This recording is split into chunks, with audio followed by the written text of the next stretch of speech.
सकते हैं। छम छम छम घुंघरूओं की तेज आवाज के साथ ढोल और धमाल की गूंज मेरे कानों के पर्दे अचानक ही चीरने लगी थी। मैं घबराहट के मारे उठकर बैठ गई थी। मेरे पूरे वजूद में जलन सी हो रही थी। वो रात का आखिरी पहर था। बादलों ने पूरे गांव को लपेट में ले रखा था और फिर वो इस कदर बरसे कि नदी और नाले अपना रास्ता भूल गए। अब गर्मी की शिद्दत में बहुत हद तक कमी आ गई थी। लाइट न होने की वजह से मैं सहन में सोई हुई थी, लेकिन फिर बारिश की वजह से लाउंज में चारपाई डालकर सोना पड़ा था। लेकिन मूसलाधार बारिश, घुंघरू और ढोल की आवाज ने बेदार कर दिया था। इस वक्त मेरा दिल भी ढोल की तरह बज रहा था। मुझे गुज़िश्ता चंद रोज से एक ही ख्वाब ने बहुत तंग करके रखा हुआ था। सुबह उठी तो किसी चीज में दिल नहीं लग रहा था। बहुत अजीब सी हालत हो गई थी। खैर दिन किसी न किसी सूरत यूं ही कामों में गुजर गया था और रात फिर वही ख्वाब मेरी आंखों का मेहमान था, जिसने मेरी परेशानी में मजीद इजाफा कर दिया था। और अब इस बात का किसी से जिक्र करना भी ज़रूरी हो गया था। अम्मी से मैं ये बात नहीं कर सकती थी कि वो जल्दी परेशान हो जाती थी। फिर अपनी बड़ी बहन से इस ख्वाब का जिक्र किया जो कि मुसलसल चंद रातों से मुझे आ रहा था। इन्होंने कोई ख़ास रद्द-ए-अमल नहीं दिखाया, बस ये कहकर टाल दिया, ये ख्वाब तो बस दिमाग की तख्लीक होते हैं, तुम ज्यादा ना सोचा करो। मैंने बहन की बात को ही सच जाना था, लेकिन फिर एक रात छोड़कर वही आवाजें मेरे कानों में गूंज रही थी। अगली सुबह मैंने बहन से कहा, आपी, मालूम नहीं इन ख्वाबों का इशारा किस तरफ है। हो सकता है मैंने कोई मन्नत मानी हो, लेकिन पूरे होने के बाद मैं भूल गई हूँ शायद। तो कल चलते हैं हजरत लाल शहबाज कलंदर के मज़ार पर, वहां पर फातिहा ख्वानी कर आते हैं। मुझे यकीन है इसके बाद वो ख्वाब आना बंद हो जाएंगे। मैंने ये बात बहुत संजीदगी से कही थी, सो आप भी राजी हो गई थी। जब हम मज़ार पे पहुंचे तो वहाँ मेले का समा था। माशाल्लाह क्या रूहानी सुकून मिलता है मज़ार कलंदर पर कि वहाँ से जाने को दिल ही नहीं करता। ऐसा ही कुछ मेरे साथ भी हुआ था। मैं जब वहां से हटने की कोशिश करती तो एक अजीब कैफियत तारी हो जाती, जैसे कोई तिलिस्माती चीज अपनी तरफ खींचती है। मेरी हालत देखकर मेरी बहन परेशान हो गई। हुआ क्या है तुम्हें? यह अचानक रोने जैसी शक्ल क्यों बना रखी है? मैं खुद नहीं जानती मेरे साथ क्या हो रहा है, मैंने खोए हुए लहजे में जवाब दिया। फिर यूं ही गुमसुम हालत में मैंने फातिहा ख्वानी की। उसके बाद मैं मज़ार के सहन में आ गई। वहां जायरीन की भीड़, ढोल की आवाज, घुंघरूओं की गूंज मुझे होश की दुनिया में ले आई थी कि ये तो वही मंजर था जो मैं बार बार ख्वाब में देख चुकी हूँ। वहां एक औरत कोई 35 बरस की होगी, बेतरतीब खुले बालों के साथ बलूची लिबास में अपने जुनून में मगन धमाल डाल रही थी। वहां कोई 7-8 माह की एक हामला औरत भी थी जो अपनी धुन में रक्स किए जा रही थी। उसे इस हालत में देखकर मेरी हालत खराब होने लगी कि उसे अपने होने वाले बच्चे की जरा भी परवाह न थी। वारे मौला तेरी शान और मुर्शिद पाक की अकीदत के राज तू ही जाने। चलो ना आप ही यहाँ से, मुझे डर लग रहा है इस हामला औरत को देखकर। कहीं ऐसा ना हो मुझ पर किसी का साया पड़ जाए, क्योंकि कहते हैं जवान कवारी लड़कियों का ऐसी जगह पर जाना मुनासिब नहीं। वहां पर अक्सर दूसरी मखलूक भी डेरे डाले रखती है। मैंने समझाने वाले अंदाज में कहा था। हाँ तो क्या जरूरत थी इधर आने की? आप ही कुछ नाराज होने लगी। बस वो ख्वाब। हाँ बस ठीक है, अब चलो। हम बाहर आकर अपनी गाड़ी में बैठ गए। अब जो देखा तो हमारी गाड़ी की पिछली सीट पर एक छोटी सी बच्ची जो लगभग 2.5-3 साल की होगी, बड़े आराम से बैठी मुस्कुरा रही थी। हम दोनों ने एक दूसरे की तरफ हैरानगी से देखा कि ये किसकी बच्ची है हमारी गाड़ी में, जो हमारी गाड़ी की पिछली सीट पर आकर बैठ गई है, या कोई छोड़कर चला गया है। हम बच्ची को उठाकर वापस मज़ार पर गए कि पता करवाएं कि किसकी बच्ची है, जो खो तो नहीं गई। वहां हम एक मतवाली से जाकर मिले और इसके बारे में इसे आगाह किया। अपने भाई का नंबर भी लिख कर दिया कि जिसकी बच्ची है इस नंबर पर राब्ता कर ले। तकरीबन 1 से 1.5 घंटा हम वही टहलते रहे कि कोई बच्ची का वारिस तलाश करने आए, मगर कोई ना आया। तब हम घर वापसी के लिए रवाना हो गए और बच्ची को भी साथ ही बिठा लिया। वो बिल्कुल खामोश, बस दीदे फाड़ कर हमें देखती रही थी। उस रोज बहुत खतरनाक गर्मी थी, हमारे पसीने छूट रहे थे। सेवन शरीफ में तो गर्मी वैसे भी ज्यादा ही जोश मारती है, लेकिन वो बच्ची बेफिक्र और पुरसुकून थी। इसे जरा बराबर भी गर्मी का एहसास नहीं हो रहा था। हम रास्ते भर बार बार उसे देखते रहे थे, मगर वो बगैर शोर किए चुप बैठी रही थी। घर पहुंचकर मैंने इसे गोद में उठा लिया था, तब भी इसने कोई ऐसी हरकत नहीं की जो आमतौर पर बच्चे करते हैं। शुक्र है आप ही हम जल्दी वहां से निकल कर आ गए, वरना आज पता नहीं मुझे क्या होने वाला था। तुम मत जाया करो किसी भी मज़ार पर। मालूम नहीं वहां दूसरी मखलूक भी पाई जाती है जो अक्सर जवान बच्चियों की तलाश में रहती है। अगर किसी का दिल तुम पर आ गया ना, तो फिर गई तुम हर काम से। बस भी करें आप ही, क्या बहकी बहकी बातें कर रही हैं। पहले ही सहम गई हूँ, ऊपर से आपकी ये बातें। अच्छा चलो, मैं बहुत थक गई हूँ, सोने जा रही हूँ। इस बच्ची को कुछ खिलाओ पिलाओ, पता नहीं कब से बेचारी भूखी है। मैंने बच्ची को कुछ खिलाना पिलाना चाहा, लेकिन अपनी कोशिश में मैं नाकाम रही। फिर मैं भी थकन उतारने के लिए सोने के ख्याल से लेट गई थी। 2 घंटे बाद मेरी आंख खुली तो देखा वो बच्ची मेरे बराबर में बड़े सोफे पर बड़े मजे से बैठी हुई थी। मैंने हाथ बढ़ाकर इसे प्यार की थपकी दी, तब वो जरा सा मुस्कुराई थी। मुझे ताज्जुब सा हुआ कि ये कैसी बच्ची है जो तंग होती है ना रोती है, जैसे आमतौर पर बच्चे करते हैं। तभी आप ही ने मुझे आवाज दी। मेरे सर में बहुत शदीद दर्द हो रहा है, जरा बाम लाकर मेरे सर की मालिश कर दो। मैं छोटे कमरे में आप ही के लिए बाम लेने गई थी, और जो ही कमरे में कदम रखा था, मुझे अपना सर हवा में उड़ता हुआ महसूस हुआ था। यूं लगा जैसे कई फुट हवा में उड़कर मैं नीचे गिरी हूँ।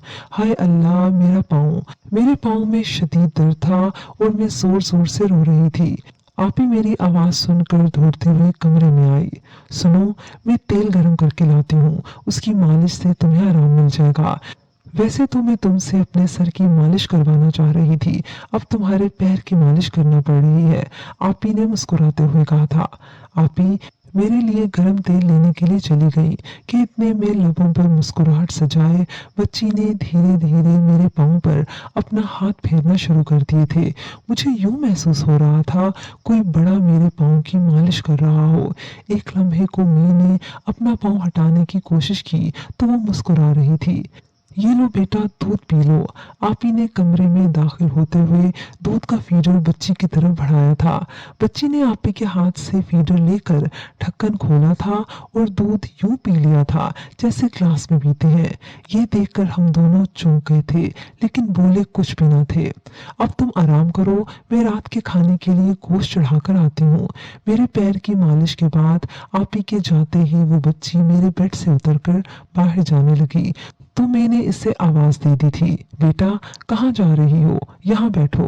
मगर उसने मेरी तरफ मुड़कर भी नहीं देखा था और बाहर चली गई थी। अभी मैं उस बच्ची के बारे में सोच ही रही थी कि आप ही खासे गुस्से में कमरे में दाखिल हुई थी। मैंने तुम्हें कहा था गोश्त फ्रिज में रख लेना, तो क्यों नहीं रखा। अरे आप ही, मैंने गोश्त खुद फ्रिज में रखा था, मैंने इन्हें यकीन दिलाया था। मगर इन्हें भला कैसे यकीन आता, क्योंकि गोश्त तो फ्रिज से गायब हो चुका था। मुझे बिस्तर पर लेटे 2 दिन गुजर गए थे। जब मैं उठी तो पाँव जैसे जमीन पर ही नहीं पड़ रहे थे। फिर मैं खुद को घसीट कर बाहर सहन में आई तो देखा बच्ची चारपाई पर बैठी मेरे भतीजों के खिलौनों से खेल तो रही थी, लेकिन उन बच्चों से बिल्कुल अलग अपनी दुनिया में मगन थी। अभी मैं बैठी ही थी कि आप ही के चिल्लाने की आवाज आई थी। अब मैं ढूंढने से तो रही, मेरे उठने से बेशतर ही वो बच्ची भागने वाले अंदाज में अंदर जा रही थी। खैर मैं बड़ी मुश्किल से आपी के कमरे में पहुंची तो आपी की हालत बहुत खराब थी। Sugar high, blood pressure high और बहुत बेचैन सी लग रही थी वो। ये क्या हो रहा है हमारे घर में, मैंने सोचा था। जब से हम इस बच्ची को साथ लेकर आए हैं कुछ भी ठीक नहीं हो रहा। मेरी हालत कुछ संभली तो आपी की तबीयत खराब हो गई। उस रोज गोश्त ही फ्रिज से गायब नहीं हुआ था और भी कई चीजें घर से गायब होना शुरू हो गई थी। इसके अलावा भी छोटे मोटे कई वाकयात रोनुमा हो रहे थे। जरूर कुछ न कुछ गड़बड़ है। मेरे दिमाग ने अपने जिंदा होने की खबर मुझे दी थी। बच्ची को अब हमारे घर में कई दिन गुजर गए थे, उसे लेने के लिए कोई ना आया था, जबकि हम अपना मोबाइल नंबर भी मतवाली को देकर आए थे। आप ही ऐसा करते हैं, कल सेवन शरीफ जाकर बच्ची को वहां छोड़कर आ जाते हैं। पता नहीं इसके साथ क्या चक्कर है। आप ही ने फौरन ही मेरी बात मान ली थी, लेकिन साथ ही ये भी कहा कि वो इस काम के लिए अकेली ही जाएंगी। उन्होंने मुझे साथ ले जाने से मना कर दिया। अगली सुबह आप ही सेवन शरीफ जाने की तैयारी कर रही थी। इन्होंने मुझे कहा था कि मैं बच्ची को हमारी भतीजी के कपड़े पहना दूं, क्योंकि उसके कपड़े खासे मैले हो गए थे। मैंने फौरन ही उनकी हिदायत पर अमल किया था। अरे ये कैसे हो सकता है? मुझे अचानक ही आपी की परेशान आवाज सुनाई दी थी। क्या हुआ आपी? तुमने अभी जो बच्ची को कपड़े पहनाए थे वो उससे पूरे थे या छोटे थे? बिल्कुल फिट थे आपी। अपनी भतीजी की तो उम्र की है ये बच्ची। मैंने आप ही के सवाल का जवाब दिया था। तो फिर ये छोटे कैसे हो गए? अब मैंने जो गौर से बच्ची की तरफ देखा तो पजामा घुटनों तक और फ्रॉक तो बिल्कुल आधी सी थी। ये देखकर तो मेरे रोंगटे खड़े हो गए थे। अब शक की कोई गुंजाइश बाकी न रही थी कि इस बच्ची में जरूर कुछ ऐसी बात है जो हमें नजर नहीं आ रही।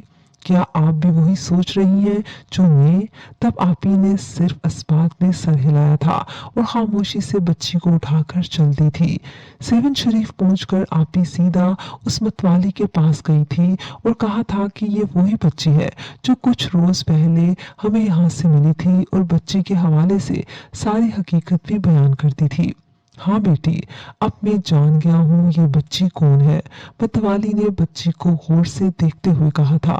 असल में उस दिन मैंने ज्यादा ध्यान नहीं दिया था, लेकिन जो वाकयात आपने बताए हैं उससे जाहिर होता है कि ये वही बच्ची है। हमारे दादा हजूर यहाँ मजावर थे और ये दास्तान मुझे मेरे वालिद साहब ने सुनाई थी। 24 जुलाई 1994 को ये मकबरा शहीद हुआ था। उस वक्त के वजीर आजम बेनजीर भुट्टो ने रोजा शरीफ की दोबारा तामीर का हुक्म दिया था। जायरीन के कयाम के लिए मुसाफिर खाना, आसानी के लिए लंगर खाना, वजू खाना, गुसल खाना वगैरह भी बनवाए गए थे। ये जदीद तामीर महकमा औकात सिंध के जेर एहतमाम हुई, जो कि 1941 से दरगाह शरीफ पर मौजूद है। तो बेटी रानी, इस वक्त से पहले ही ये जो देखने में बच्ची नजर आ रही है ना, दर हकीकत ये बच्ची नहीं, कोई 100 बरस से पहले ही इसकी रिहाइश गाह यही है और इसका ताल्लुक कौम इजना से है। बहुत अच्छा किया आपने जो इसे वापस लेकर आ गई। वापस तो ये खुद भी आ सकती थी, मगर इसे शायद आपका रहन सहन भाग गया था जो आई नहीं, वरना कुछ भी हो सकता था। कोई बड़ा नुकसान नहीं हुआ, शुक्र करें अल्लाह साईं का। लेकिन बाबा, ये तो खुद हमारी गाड़ी में आकर बैठ गई थी ना। आप ही ने परेशानी जाहिर की थी।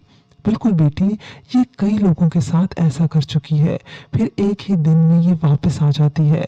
आपकी मोहब्बत और सादगी ने इसे वहां रहने पर मजबूर किया, जो ये वहां मजे से रह रही थी। ये चाहती तो कोई नुकसान भी पहुंचाकर चली आती, लेकिन खुशकिस्मत है आप लोग, हमेशा खुश रहो। आप ही बताती हैं कि मैंने उस बच्ची को मज़ार के सहन में उतारा तो उसने मुस्कुराकर मेरी तरफ देखा, और मैंने उसकी छोटी फ्रॉक की तरफ जो मेरी भतीजी की थी। फिर वही बच्ची हाथ हिलाकर पलटी और लम्हों में गायब भी हो गई। व्यूअर्स, मुझे उम्मीद है कि आपको हमारी आज की कहानी पसंद आई होगी। कमेंट सेक्शन में अपनी राय का इजहार लाजमी कीजिएगा। अगली कहानी तक इजाजत दीजिए। अल्लाह हाफिज।